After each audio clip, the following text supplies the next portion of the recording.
విశాఖకు ఐటీ కంపెనీలు తరలి వస్తున్నాయి. రుషికొండ ఐటీ హిల్స్ 2లో కొత్తగా ఎన్టీటీ డేటా సొల్యూషన్స్ సంస్థ ఏర్పాటైంది.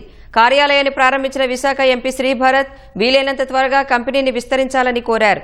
ప్రభుత్వం నుంచి అవసరమైన సాయం అందిస్తామని హామీ ఇచ్చారు. బెంగళూరు, హైదరాబాద్ నుంచి ఇక్కడికి ఉద్యోగులు వస్తుండడం విశాఖ ఐటీ భవిష్యత్తుపై కొత్త ఆశ కల్పిస్తోందన్నారు. వైజాగ్లో పెడుతున్నాము ఆఫీసు, మీలో ఎంతమంది వస్తారు అని అడిగితే చాలామంది మేము ఉత్తరాంధ్రకు చెందిన వాళ్ళము, మేము వస్తాము అని అనడము.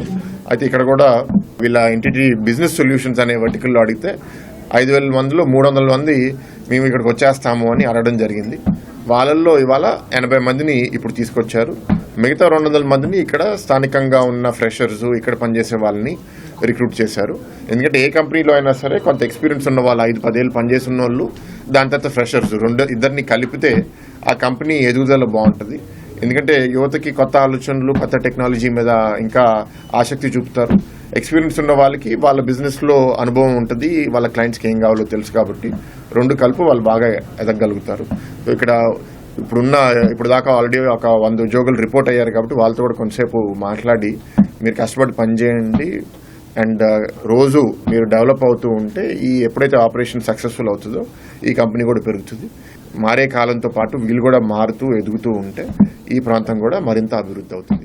Under your leadership and CBN sir leadership, we want to expand more than 2,000 to 3,000 people in next 1.5 years with the support of government and Telangana. Right, what we have the trust, what we have rebuilt in last 1 year after the new